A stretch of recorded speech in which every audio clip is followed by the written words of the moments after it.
Assalamualaikum warahmatullahi wabarakatuh. Saya atas nama Sri Amelia Arfan dengan NIM 45220055 ingin menjelaskan tentang komunikasi kelompok. 1. Pengertian komunikasi kelompok. Komunikasi kelompok dapat didefinisikan sebagai pertukaran informasi antara mereka yang memiliki kesamaan dalam hal budaya, linguistik, atau geografi. Secara teori, komunikasi kelompok merupakan sebuah kegiatan atau interaksi yang dilakukan oleh beberapa orang di dalam sebuah perkumpulan seperti pertemuan, diskusi, rapat, atau berkumpul di suatu tempat dengan jumlah peserta yang relatif kecil. Dengan kata lain, komunikasi kelompok adalah sebuah pertukaran informasi atau pesan yang terjadi secara langsung atau bertatap muka antara 3 orang atau lebih. 2. Karakteristik dan klasifikasi kelompok. Karakteristik kelompok 1 terdiri antara 2 orang atau lebih dalam interaksi sosial baik secara verbal maupun nonverbal. 2. Anggota kelompok harus mempunyai pengaruh satu sama lain supaya dapat diakui menjadi anggota suatu kelompok. 3. Mempunyai struktur hubungan yang stabil sehingga dapat menjaga anggota kelompok secara bersama dan berfungsi sebagai suatu unit. 4. Anggota kelompok adalah orang yang mempunyai tujuan atau minat yang sama. 5. Individu yang tergabung dalam kelompok saling mengenal satu sama lain serta dapat membedakan orang-orang yang bukan anggota kelompoknya.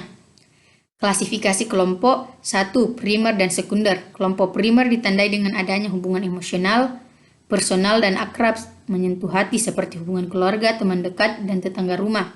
Kelompok sekunder adalah kebalikan dari kelompok primer, yaitu hubungan yang ditandai dengan ketidakakraban satu dengan yang lainnya, tidak personal, dan tentunya tidak ada tanda-tanda menyentuh hati namun laiknya seperti komunikasi massa, fakultas, serikat-serikat kemasyarakatan, dan yang lainnya. 2. In-group dan out-group. In-group dikenal sebagai kelompok kita dan out-group dikenal dengan kelompok mereka. In-group ini sendiri dapat terbentuk seperti kelompok primer maupun kelompok sekunder. Keluarga atau kelompok kita dikenal sebagai kelompok primer.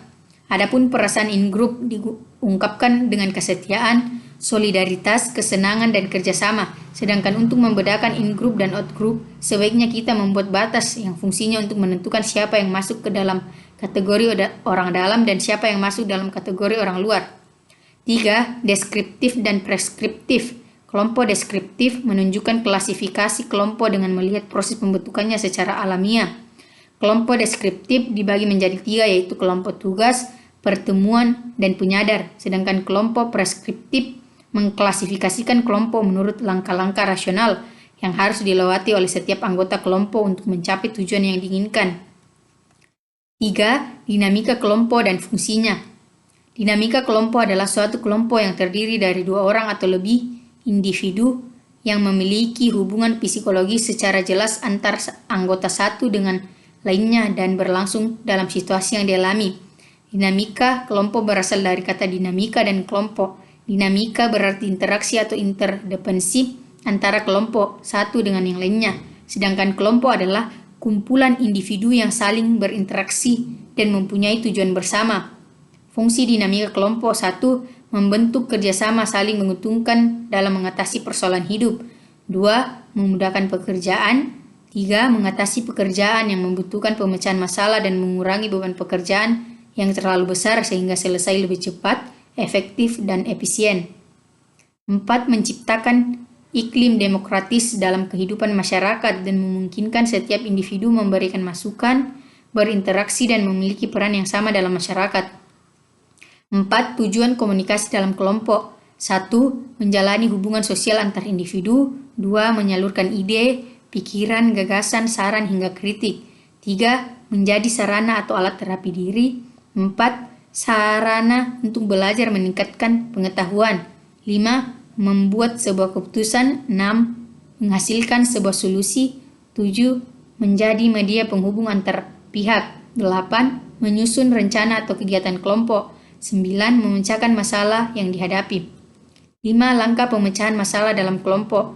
1. Dibicarakan dalam rapat pengurus untuk memperoleh kesepakatan di tingkat pengurus kelompok.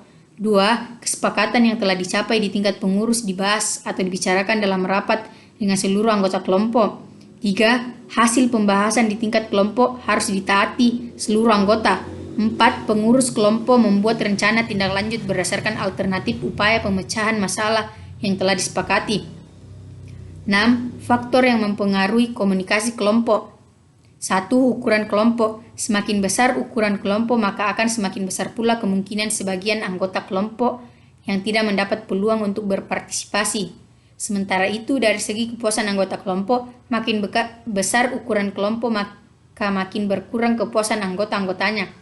2. Tujuan umum kelompok. Dalam kelompok yang efektif, partisipan saling berbagai tujuan umum, minat atau manfaat. Titik berat pada tujuan umum kelompok memungkinkan setiap anggota kelompok mengatasi perbedaan pendapat individu dan melakukan negosiasi terkait berbagai solusi yang dapat diterima oleh semua pihak. 3. Status. Ketika ketua kelompok berbicara, maka anggota kelompok akan menyatakan persetujuannya. Ketika anggota berbicara, mereka akan cenderung untuk mengarahkan seseorang dengan status yang lebih tinggi, yaitu ketua kelompok. Orang akan cenderung untuk berbicara atau berkomunikasi dengan rekan kerja, namun mereka cenderung untuk berbicara ke atas atau komunikasi vertikal, yakni berbicara ke bawah ke anggota kelompok yang lebih rendah statusnya. 4. Budaya. Komunikasi yang efektif dalam sebuah kelompok dapat terganggu dengan adanya hambatan-hambatan komunikasi seperti prasangka pada umumnya diciptakan oleh budaya. Misalnya, pria yang berasal dari budaya yang memandang perempuan sebagai makhluk yang inferior, sehingga menyebabkan masalah ketika bekerja sama dengan perempuan. Untuk mengatasinya, masing-masing anggota kelompok hendaknya bersedia untuk mempelajari tentang perbedaan budaya. 5. Struktur kelompok membentuk perilaku anggota kelompok dan membuatnya menjadi mungkin untuk memprediksi dan menjelaskan perilaku individu dalam sebuah kelompok seperti penampilan kelompok secara keseluruhan. Struktur kelompok terdiri dari beberapa komponen, diantaranya ukuran kelompok, komposisi kelompok, status kelompok, peran kelompok, proses kelompok, penampilan kelompok, serta norma kelompok. 6. Kepemimpinan. Seorang pimpinan kelompok dapat ditunjuk atau muncul setelah proses komunikasi kelompok. Komunikasi kepemimpinan sangat penting dalam sebuah kelompok atau organisasi. Sebagai bagian dari kelompok, seorang pemimpin hendaknya menguasai teknik komunikasi efektif dan teknik komunikasi berkesan agar seorang pemimpin dapat memberikan dampak terhadap terbentuknya norma. 7. Jaringan komunikasi. Sebuah kelompok cenderung untuk membangun jaringan komunikasi di antara anggota kelompok dan pemimpin untuk mempengaruhi siapa yang berbicara kepada siapa. Jaringan komunikasi yang baik memastikan bahwa informasi tersedia ketika dibutuhkan dan jaringan komunikasi tidak menjadi tumpah dengan adanya informasi yang tidak relevan. 8. Tanggung jawab anggota kelompok. Anggota kelompok mempengaruhi kepribadian kelompok, iklim kelompok, serta menciptakan konflik. Anggota kelompok juga membawa tujuan dengan agendanya sendiri ke dalam sebuah diskusi kelompok. Lebih jauh, sikap mereka akan tampak pada sejumlah partisipasi yang dilakukan. 9. Komunikasi nonverbal. Komunikasi nonverbal akan berjalan dengan baik ketika anggota kelompok saling percaya. Fungsi komunikasi nonverbal dalam komunikasi kelompok salah satunya adalah dapat membentuk rasa saling percaya, manakala pesan-pesan nonverbal yang dikirimkan melengkapi komunikasi verbal. Di lain pihak, komunikasi nonverbal yang bertentangan dengan komunikasi verbal dapat menimbulkan permasalahan kepercayaan. Itu yang bisa saya jelaskan dari komunikasi kelompok. Kurang lebihnya mohon dimaafkan. Assalamualaikum warahmatullahi wabarakatuh.